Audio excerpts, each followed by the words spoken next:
Hello and welcome to the Buckets and Tea NBA show. I'm your host, Cathryn Naiker. Thanks so much for tuning into this week's episode.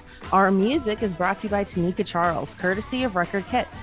Her albums Soul Run and The Gumption are available now on all streaming platforms.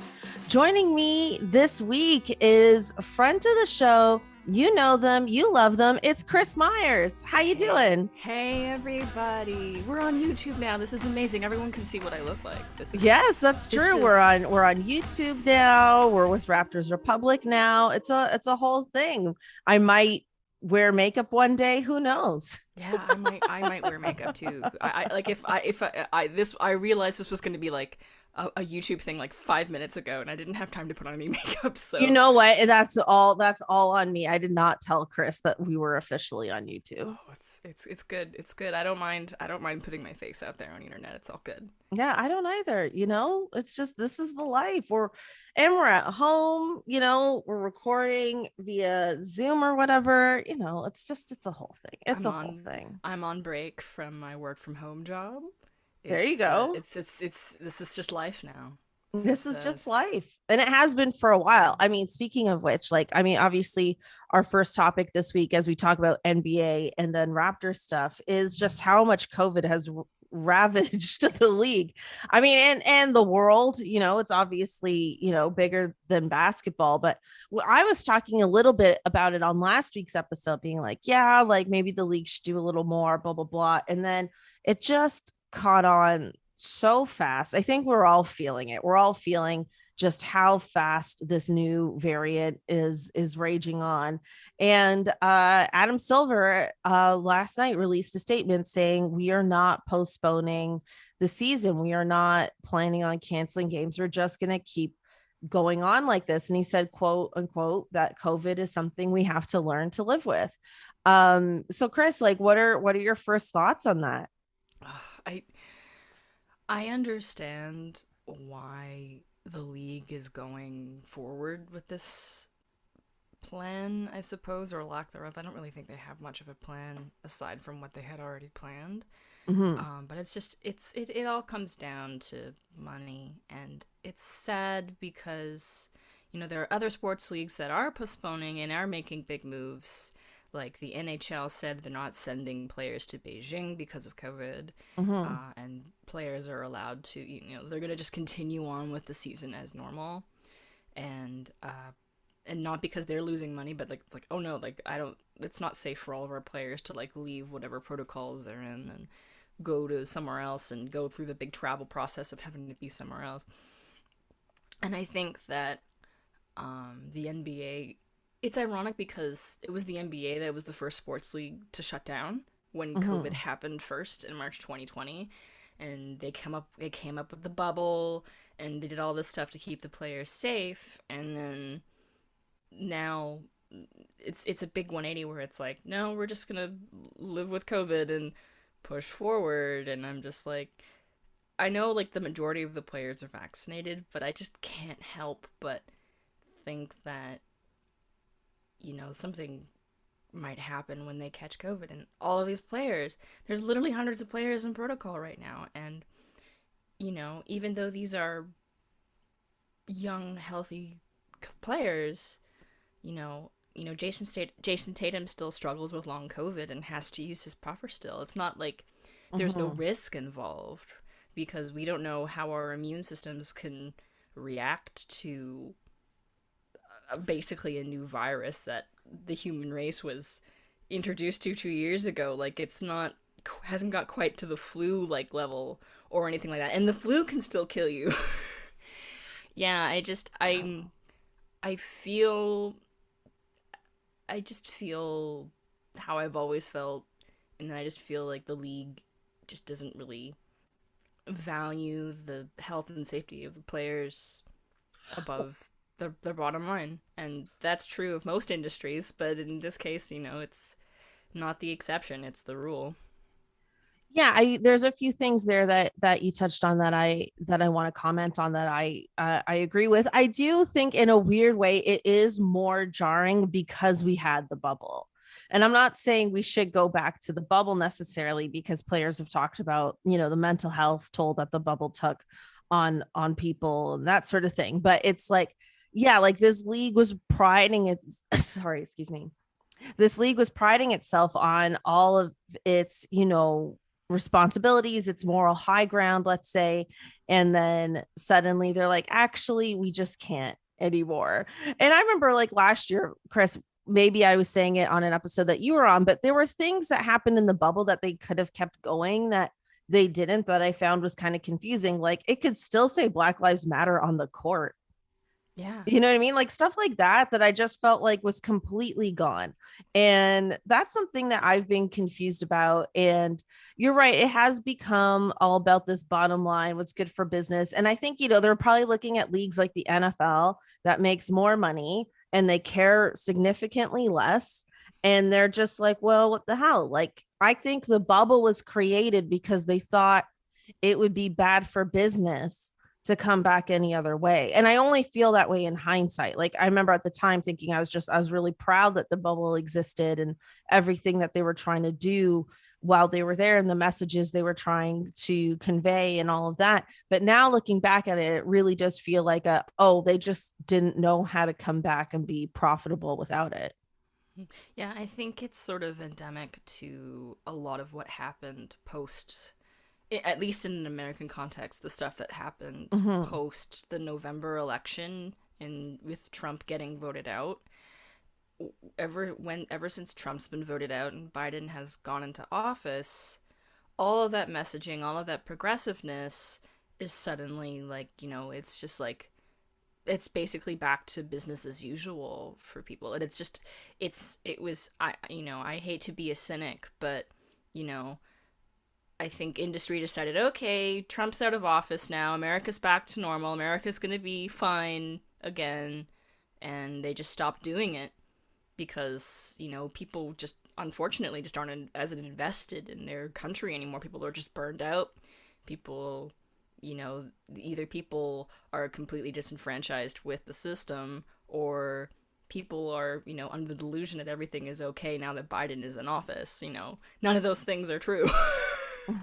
and I think that this is sort of more of a symptom to like a larger problem. Like, 'cause like I can harp all I want on the NBA not being responsible, but it's like, again, as I said before, this is not the exception. This is the rule.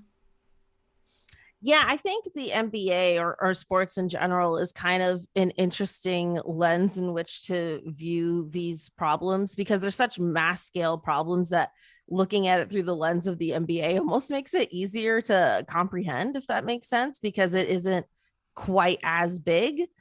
And one thing you were talking about the players, like you mentioned, Jason Tatum, like still needing his puffer. One thing I was thinking about is we don't actually know the effects of what happens to people if they contract COVID multiple times.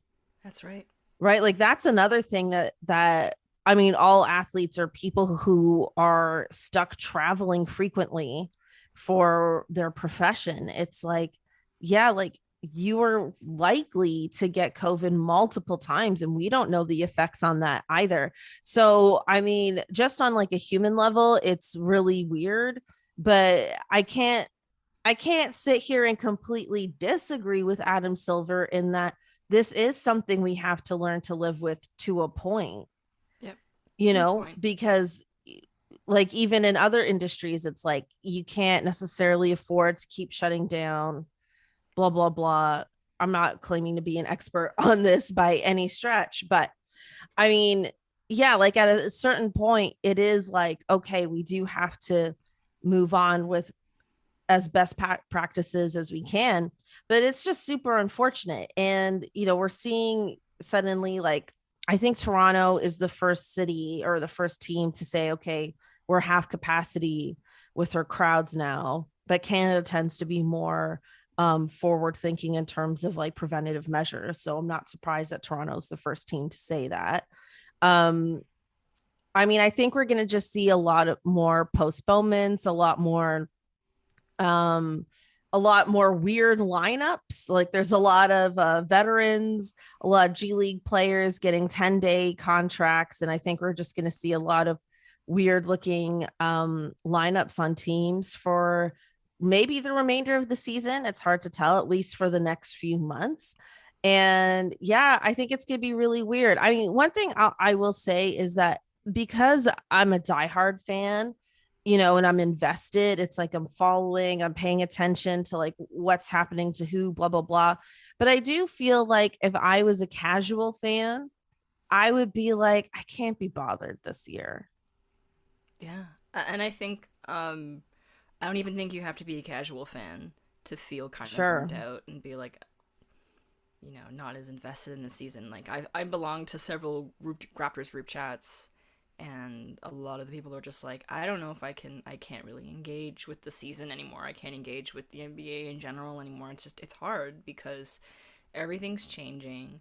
You can't really get into a groove or a feel for what the season is going to be like for any team because the lineups keep changing, people keep going in and out of protocols, and it just kind of it pulls you out of the groove in terms of you know a narrative to follow, so to speak. There's a lot of chaos, and I mean, you can embrace the chaos, but embracing chaos requires a lot of emotional energy that frankly a lot of people just don't have, regardless of how major they are a fan of anything, let alone like a sports team at this point. Yeah, I mean, I think just looking at it from a basketball perspective, I think it's going to be really weird for a lot of teams. It's going to be hard to get into a rhythm and stay in one.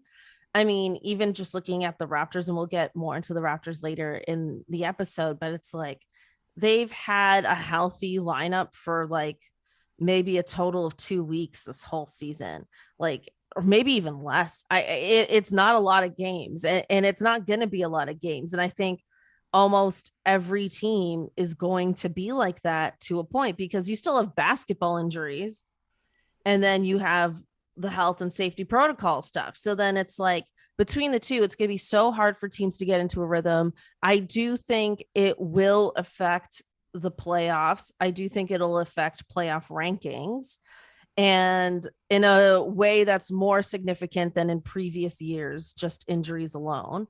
And I do think, who makes it to the end, I think we're going to look back and be like, oh, yeah, they were able to be cohesive as a group the most for whatever reason. Like, I think that's going to end up being a huge factor because I think the league is wide open, Yep. and and now it's even more wide open.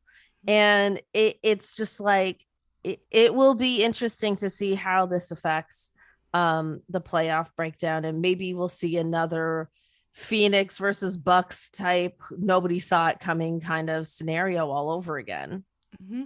Yeah, it's another season of relative parity and just sort of like I don't know which team is going to make it to the finals this year, and any team that makes it to the like even to like the second round this year is just it's fortunate like that they're able and to be able to get that far, let alone all the way to the NBA finals and not be unscathed. It's a miracle to make it to the NBA finals under regular circumstances. The amount of work and luck involved in a normal season is unfathomable to me, and to have that on top of a global pandemic is even more incomprehensible to me. Like Mm-hmm, the mm-hmm, amount of things that would have to go right for a team to make it mm-hmm. that far. I mean, speaking of finals hopefuls, the desperate Nets, that's what I'm calling them, the desperate Yeah. Brooklyn Nets, decided to bring back Kyrie Irving, decided to go back on their stance. Kyrie Irving, if obviously is an anti-vaxxer, he's not allowed to play games in the state of New York. Um, and so he hasn't been able to play. There is a way around him playing only road games, but the Nets decided no, it's either all or nothing. And now they've gone completely back on that. They've brought him in, and then he immediately entered the health and safety protocols. And I think that's scarier because he's not vaxxed, right? Like, Yeah. so it's just like, Oh my God, like what a disaster. What a joke, frankly. Like I couldn't help but laugh because it's like, oh my God, what a goddamn joke. And I don't know. I guess my question for you is like, do we think the Nets are doing this because Kevin Durant or somebody was just like, hey, I want my buddy back? Or do we think they actually want to trade Kyrie Irving and the only way to do it is if he plays and there's low or every team is going to be low on numbers anyway? Yeah. I don't think, because they're the top of the East right now. I think like the non-COVID story of the year to me personally in the NBA is Kevin Durant is 2 years off a major Achilles injury, and the fact that he basically, I don't know with who, I don't know, like Patty Mills, have, but basically single-handedly has dragged the Nets to the top of the East right Yeah. now. And I think that is incredible. And I have nothing but respect for Kevin Durant in that way. I personally find it absolutely incredible that he's been able to do that. And I think that Kevin Durant should be in the MVP conversation in this year. I think that if I had the privilege of a vote for MVP, he would be my first pick for the Nets right now. I just think what he's doing as a player is absolutely stunning and incredible. He's probably also really tired, and I think there might be some credence to like, hey, I've been carrying this team on my back. I could use some help. Maybe That's it where I might be thought you were time. leaning. Although I do agree, I do think he absolutely should be an MVP candidate this year. Yeah, I thought you were leaning like, oh yeah, he's putting in so many minutes. He does need someone that can share the load a little bit here. And look, I'm not going to say that the Nets don't need Kyrie Irving. It's just weird to me that like, oh, COVID's worse now. Yeah, Let's bring in a greater health risk yeah. It's to not. join the team. Yeah, it's like the vaccine doesn't necessarily prevent you from getting COVID. No vaccine prevents you from getting any disease.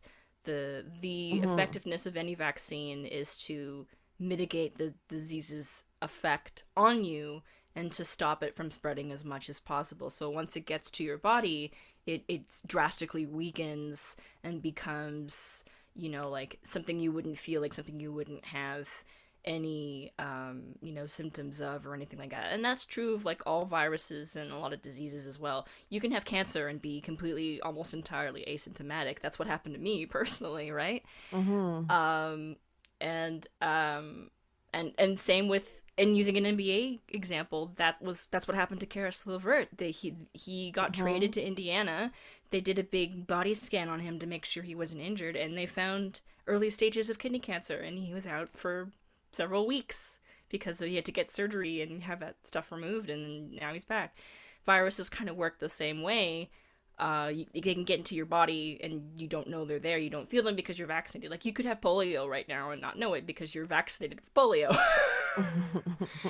um, that being said, it's not no so much like, if you look at it from like a health and safety thing, the players on the team are vaccinated, so they're at a lower risk from suffering, ill effects from the vaccine. Kyrie's actually the person who's most at risk because he could still get the virus from his teammates, even though the virus can transmit from someone who's vaccinated to someone else. It doesn't necessarily mean the impact of the virus can't be more harmful on someone else, especially if they're unvaccinated. And so, like the most risk, aside from like the team, like potentially losing Kyrie right away to health and safety protocols, which is what happened, you know, the person who has the most to lose is Kyrie. Yeah. And also, I think it would mean that he would probably be out for longer Yeah, too, he'd be because out it's for a going to long. take longer before he can have two negative tests, Yeah. which is what the NBA requires, that you have two negative tests in a row before you can come back.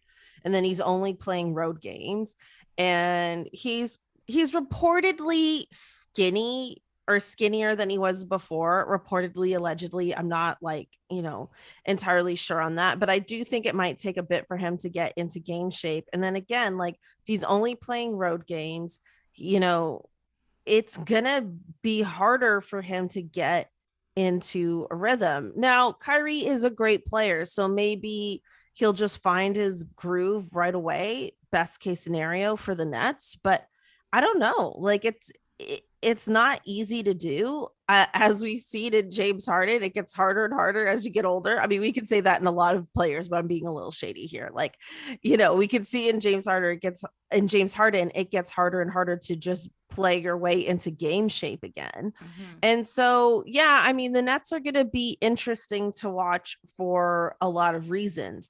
I mean, I think for me, when I see, just historically speaking, when I see teams have this level of inconsistency in their season with their rosters and stuff, it's harder for them to be a true championship contender. Like I have to say, currently, we're recording this Wednesday, December 22nd. I am not a believer in the Nets to go all the way, even though they're just looking at their roster, you would think otherwise. Yeah, I agree. I don't think that even if Kyrie were to come back and play those road games and be totally fine, he's not going to be himself. Like, it's basically like this would, the first 10 or 15 games are basically going to be his training camp because, I mean, he doesn't have access to the facilities, if I'm not mistaken, or at least not full access.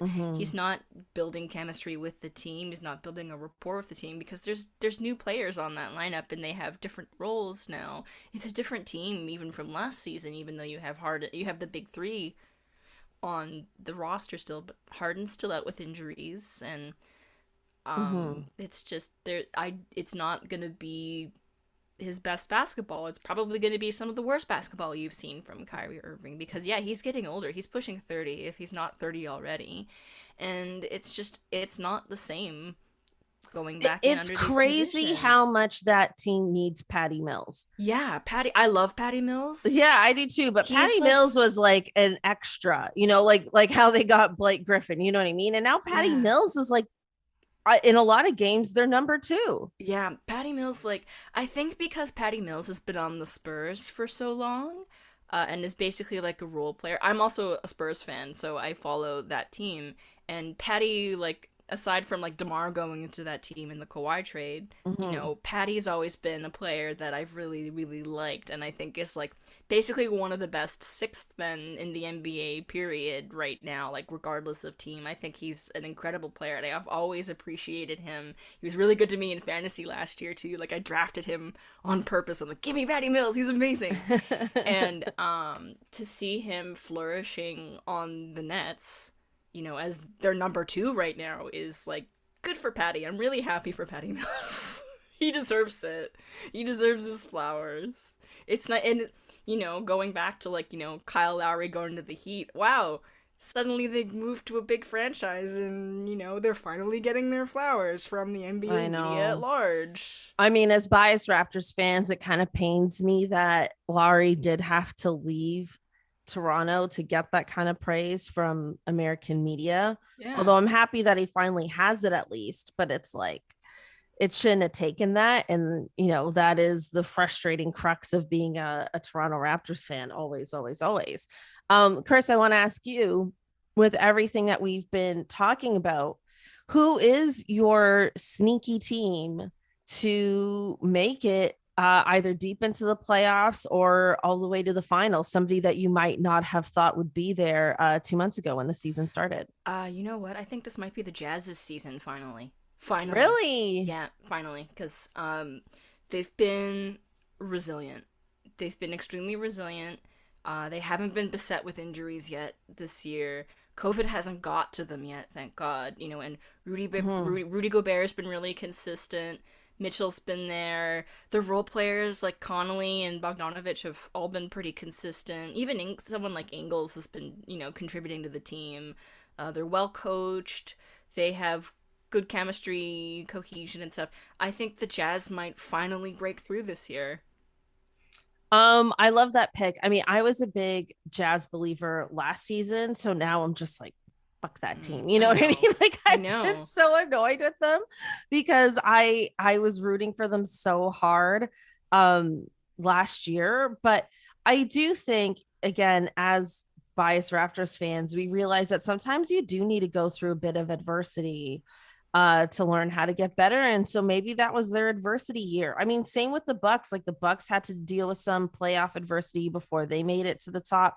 So maybe that's what that was for the Jazz. And you're right. Like they're one of the few teams that haven't been hit either with COVID or any other major injuries. So, fingers crossed for them, they can keep it together. But yeah, that kind of goes to my point earlier about like, I think the team that's going to make it is going to be the team that could have been the healthiest and most consistent throughout the year. I think for me, something that I definitely would not have said at the beginning of the season, but now is looking more and more plausible, is a Chicago Bulls Miami Heat Eastern Conference final. Yeah, the Bulls would have been my second choice for at least my Eastern Conference Like, choice to show up in the finals, the finals this year. I will be the first to admit that I was not a believer in the Chicago Bulls. As much as I love DeRozan, I was very concerned about the lack of defense on at least on paper. With that entire roster, it just looked confusing. It didn't make sense. It looked borderline desperate, dare I say, of Chicago, but good for them for taking a risk and so far at least pulling it through. Like maybe they'll end up with some coaching or GM of the year type awards because they have at least so far really pulled something off. And then with the Heat, I knew Lowry was going to make that team better, but I still thought they were going to be like a fringe contender at best. And they are a real contender, and they are really built for the playoffs. They've got a lot of depth, which I deeply underrated. And as biased Raptors fans, it would be kind of fun to see those two against each other in a playoff series. It's laughable now, but my fear was a Chicago Bulls Raptors play-in game. That was my October fear, and then by November it was like, oh yeah, no, that's not gonna be Nope, that's not gonna be the case at all. It's so nice to see the Bulls, especially ever having to go for years and years and years of Garpax and just mediocrity. It's so nice to see the Bulls thriving again, and I'm sure Chicago fans are ecstatic. Also, one of the best fan bases I think on NBA Twitter. I like Bulls fans. I have yet to meet like an irrational Bulls fan. So yeah, Bulls fans, amazing. I'm very happy for them. I think Billy Donovan is a good pick for Coach of the Year this year. I think if I were a betting man, I would probably pick him for Coach of the Year, him or Monty Williams with the Suns, because Monty Williams is amazing. And I have to agree with you about the Heat as well. Bam Adebayo and Jimmy Butler have been out with injuries, and they're still at the top of the East right now, or very near the top, and thriving. And that's a lot to do with Kyle Lowry, but also you definitely can't sleep on the contributions from Tyler Hero and Duncan Robinson as well. Like, that team has gelled really well together, and they got smacked on the wrist for tampering, but hey, tampering works sometimes. Worth it. Absolutely, a second round pick for a chip, sure, no problem. Yeah. Well, with that being said, it is now time for our Raptors Homer Moment, finally. And it has been a rough week for the Raptors. We had OG Anunoby back oh so briefly. It was announced this morning that he is also in health and safety protocols. As of this recording, there's a total of 8 players from the Raptors in health and safety protocols. There's not enough players to compete. And our game against the Chicago Bulls is once again postponed. I think in a lot of obvious ways, this is bad for the Raptors. I think it's just impossible to get into a rhythm. Like we talked about before, they've hardly had any games this year where they've had an entirely healthy roster. Is there something different you would like to see this team do in terms of lineups, in terms of like trying new things? Like, I feel like Nick Nurse at the beginning of his head coaching career in the NBA was really known for making adjustments, and now he seems a little stuck in his ways, I think. I want to know how you feel about that and if you think they should be switching things up in any way. Oh God, the problem is that I, it's not even a matter of like making the decision to change things up. You know, the roster changes every week. It's like we're already forced to change the roster from from a week to week basis. It's like the starting five. I'd like to find a statistic on how many different starting lineups this team has had so far this season, and I bet you it's a lot. And I honestly, like, it's hard to really give any sort of prescription to Dr. Nurse as to what he should do with the roster this year, right? Right? Right? I mean, especially now, like I think before all the COVID stuff, I think a lot of people have been yelling different lineups at Nick, and now it's just like, well, whoever's healthy is just gonna play, I guess. Yeah. It's like the D League for him again, and it took him, if I can recall, it took a few seasons for him to win his first D League championship in Iowa. So, and having to deal with like call ups and roster changes constantly, that in and of itself is going to take time to get used to again.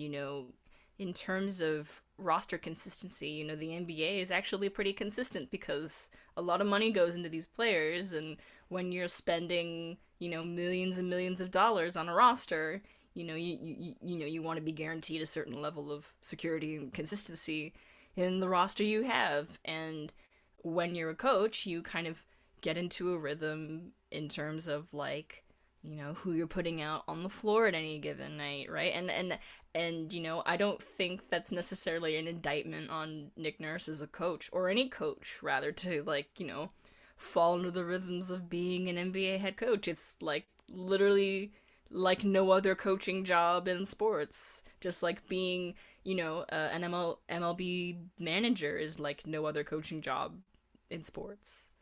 I mean, I hope Nick Nurse and his BFF Nate Bjorkgren are just in a basement ordering pizzas like the good old days, drawing up plays like It's a Beautiful Mind, with all kinds of new players and new interesting things. And I would love to see things that are interesting again from him, if that makes sense. Like I think that could be, in a weird way, a bit of a positive, I guess, in all of this, is that we could see some really interesting lineups, some interesting plays drawn up. I would like to see just kind of like mixing it up, because I've said on other episodes of this podcast, I have very much embraced that this is a rebuilding year for the Raptors. Yes. I mean, Masai said it himself. I'm not sitting here with playoff expectations for this team. I don't even know if I'm sitting here with playoff hopes for the team. I feel like that's controversial to say. A lot of people, of course, we want to win. We want to be great. We want to do really well. But the way I look at the Eastern Conference right now, we talked about the Heat. Obviously, the Bucks are still in the conversation when they're healthy. The Nets, all these teams, they have such a small window. Yep. These teams have like maybe a 2-year window. And I think, you know what? Like, we've got Scotty. He's turned out absolutely amazing. I do not believe in tanking, but I think we could end up in the bottom of the East anyways by trying. That's something that no one considers, is that you can try and still be at the bottom of your conference. Yeah, you can try to be good but still suck. Yeah, exactly. Okay. I'd rather like try and still suck and than purposely tank. Absolutely. Because you want to root for a team that has hope in it. I hate the notion that a team that sucks is just tanking. Like that's not what a tank is. It's losing. Yes, absolutely. And like the Detroit Pistons just suck. They are not tanking. They just suck. That's what it is. That's why they got the number 1 pick last year, because they suck. Yeah. Teams suck. It's okay. Yeah, and I'm all for just not being good for like one more year, which is this year, and then getting another pick. Hopefully we actually get to pick a center. That would be ideal. Like, I don't really follow college basketball or the NCAA because I follow NBA and WNBA, but yes, if there's a center out there, please, I want you. And maybe we could have a really nice young core that we can build around that, ideally Fred VanVleet and Siakam could fit in with very well. And obviously OG Anunoby, like that would be so sick. I actually think that is the most ideal thing to happen for this team this year. So I don't know. I hope Raptors fans aren't completely upset with me for that, but it's just that's just how I feel about this season. Yep, I think it's hard to accept that your team can go from winning a championship to mediocrity in like a matter of a couple of seasons, but that happens all the time in the NBA. All the time. Happens in most franchises. It's just there's once you hit the top, the only way you have to go is down. Yeah, and it doesn't mean we don't have a winning culture either. Exactly. You know what I mean? Like we still have a good culture, and that's why I'm not upset about the rebuilding process, and that's why I still believe in it. And you see it with other teams too, like certain teams. It's like the Spurs, for example. Like the Spurs haven't been the most relevant team in the last few years, but they're not an unhealthy franchise. And it's like, you believe like, sure, like 5 years from now, the Spurs could easily be in the conversation again. Yep. It's just because they're that team. You believe in that team. Yeah. I believe like that again, Spurs fan, that organization has been in good hands since they drafted Tim Duncan. And they're not relevant right now, but 5 championships in 20 years, that's nothing to shake a stick at, so to speak. Like I have nothing but respect for that organization, even though they're not necessarily winning right now. That's fine. Mm-hmm, mm-hmm. There's just going to be ebbs and flows, but I do agree with you in terms of like hoping that Nate Bjorkgren and Nick Nurse are in a basement somewhere coming up with new plays and do things, wearing masks, eating pizza, drawing up plays on a big board. Was it Steve Kerr who said that in a press conference? I wouldn't necessarily call it a backhanded compliment, but because of all the weird stuff that Nick Nurse was doing towards the start of his tenure and the fact that they won in his first season and he was doing some interesting things in his Coach of the Year season, I think that the league as a whole, even though it wasn't necessarily reported in the media at large and people kind of ignore it, obviously the obvious thing to do is, okay, Nick Nurse is like all of a sudden this new it guy, that puts a target on your back. And so of course people are gonna, work their asses off to try to beat this guy and try to out scheme him. Mm-hmm. So well, and Steve Kerr would relate because he is also a first-year head coach that won a championship. Yeah. And I think they're the only two. Yep. Or certainly the only two in the modern era. There might have been somebody like generations ago. Yeah, it's like if anyone who would have the foresight to make that comment, it would be Steve Kerr. And then there was also the conversation of like, the year where they didn't win the championship when they lost to the Raptors, and then the last, couple of years where they just weren't very good because they didn't have Steph and Clay. People were saying, is Steve Kerr, a good coach? Like, is he a good coach? Like, is he? I might have asked that too, honestly. I might have asked that at one point on this show. And I think now that the Golden State has been doing really well and not even at full strength because Clay hasn't come back yet. The fact that they're doing so well this season, I think that is a testament to Golden State's culture. Yeah, I'm a little annoyed that Klay Thompson isn't back because they were reporting he was going to come back before Christmas, and now that doesn't look like the case. No, I don't think that's likely. But I mean, I don't want to rush him back. I'm just excited for him to come back. Yeah. The other question I want to ask you, Raptors related, is who do you think is the most improved so far this season? Oh, without a doubt, Gary Trent Jr. Yes. Like that's an easy question. It's Gary Trent Jr. without fail. Like his defense has improved exponentially. He's one of the few starting caliber players that we have on the roster that has been consistently there aside from Fred. And Yeah, I mean, the he's crazy thing is he wasn't even supposed to be a starter. yeah, and then he just got upgraded to starter status because chaos, and he's really embraced it. And I think that a lot of Raptors fans were really hard on him initially, like in the preseason, and people got into a lot of arguments, you know, and that were like borderline toxic in regards to Gary Trent Jr. and why he's so well received in the fan base or not so well received. And I'm happy to see that, you know, Gary has sort of risen to the occasion and did a good job with the hand that he was dealt as a player, even though I don't think he was expected to start. Especially once Pascal and OG got back in the lineup and they were full force healthy. I'm really really pleased to see the improvement that Gary has made as a player. Like I was kind of indifferent to him originally, but I now I think he's an excellent player, and I think it was a great addition to the team. As much as I miss Norm, my second Yeah, I pick was would just be gonna say, like, as much as we all love Norm, I think because Gary Trent Jr. has been able to add a good amount of defense to his game, which he didn't have before necessarily. Like the trade was considered a very lateral move, and that it was just, financially motivated. We don't have to pay Gary as much, that kind of thing. But yeah. now that he's added defense and multiple steals per game, it's like, yeah, this has I become a believe great Gary was trade. the steals leader in the league for a period of time in the Yes, that's right. season. So good for Gary. My second pick would probably be Yuta Watanabe. I think he's Yeah. been really, really consistent off the bench. I love his work ethic. I love his team first mentality. He's a team first player. I really, really, really, really, really like Utah, and I'm always happy when I see him on the court.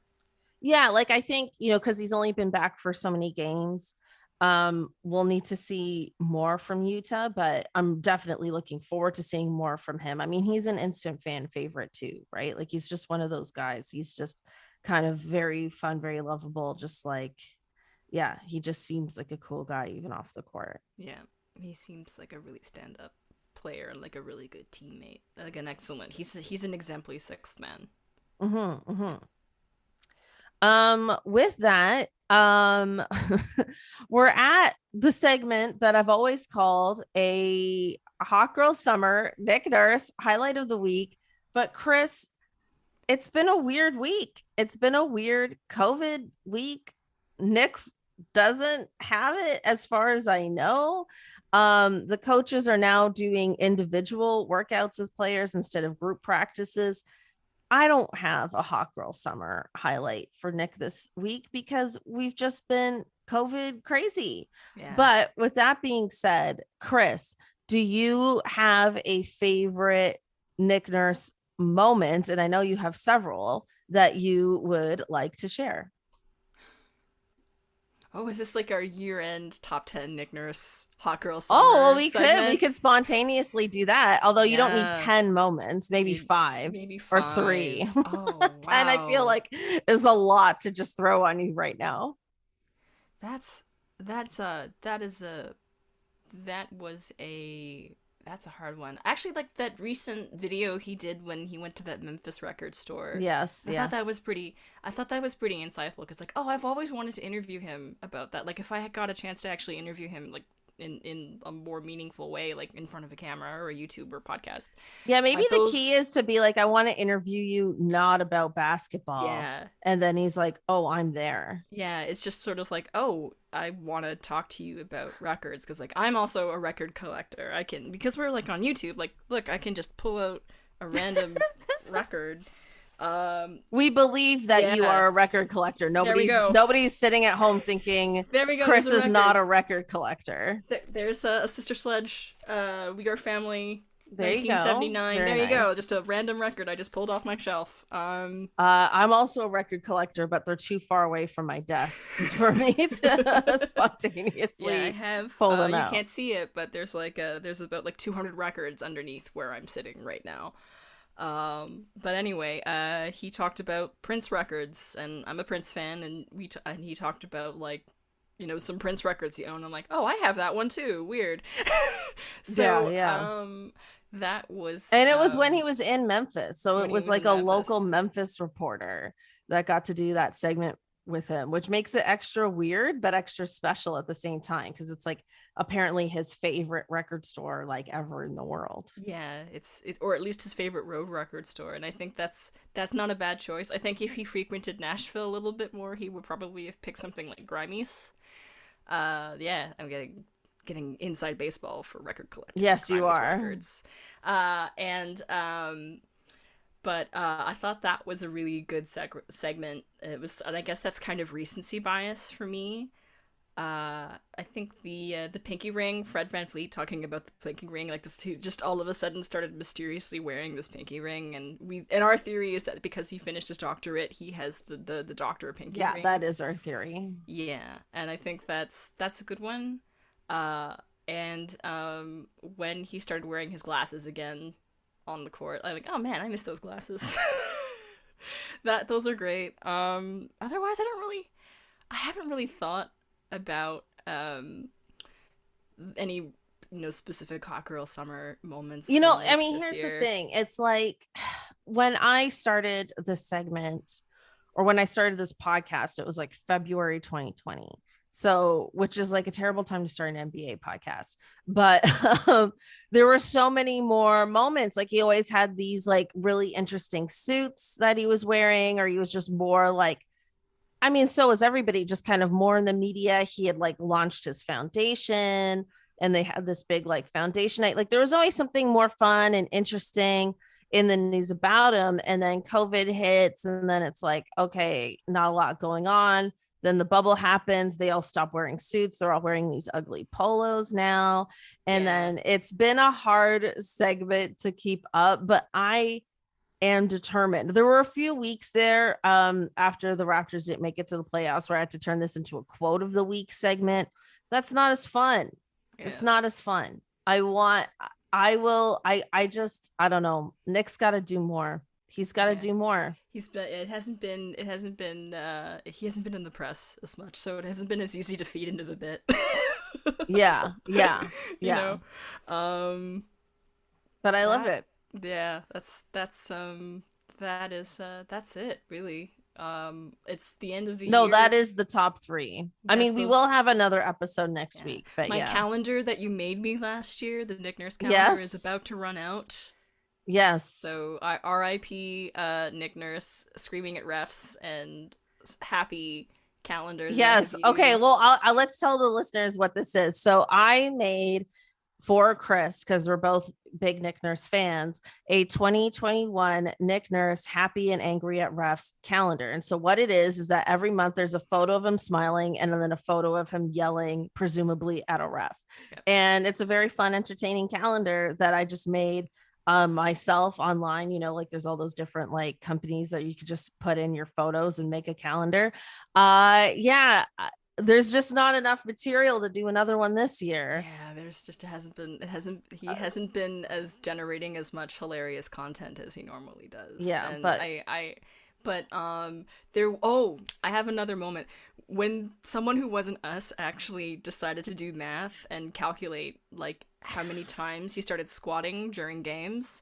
My friend, I can't believe that wasn't us, specifically you, because you're better with numbers. Yeah, but that would be like a nerdy joke that I would absolutely do that would not be out of character for me.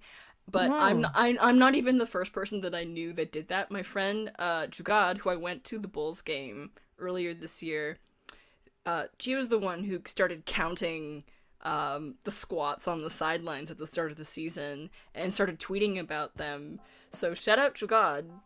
Awesome. That wasn't me who came up with that joke. That was totally her when I first heard of that. It's like, it never occurred to me to like actually start counting and doing stats on the squats. And I'm like, that's hilarious. That man brings me so much laughter. Yeah, we'll need to have a year-end stat, which I hope we get. Yeah, season ender. Yeah, exactly. But with that, Kris, thank you so much for being on the show. For those listening or watching on YouTube, thank you so much. Feel free to give this a like if you haven't yet. You can subscribe to all the Raptors Republic podcasts through the Rapcast podcast feed. Kris, where can people find you on the internet? Oh, I don't want you to find me. I'm on Twitter at Kris Myers. 2 underscores between Kris and Myers. Kris with a K, and Myers with only 1 E, not 2. And that's it. That's where you can find me, pretty much, unless you're like in my house. Funny. Unless you're in my I house said watching find me you work. on the internet. So I didn't say find you IRL. Yeah.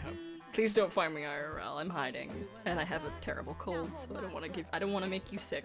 Yeah, no one wants to get sick, but in the meantime, you can find me on the internet at itsme_Cathryn, spelled Cathryn. Thank you again for tuning in, and we'll catch you next week. Bye. Not that you can tell, but if you ever took the time to wonder how we rose up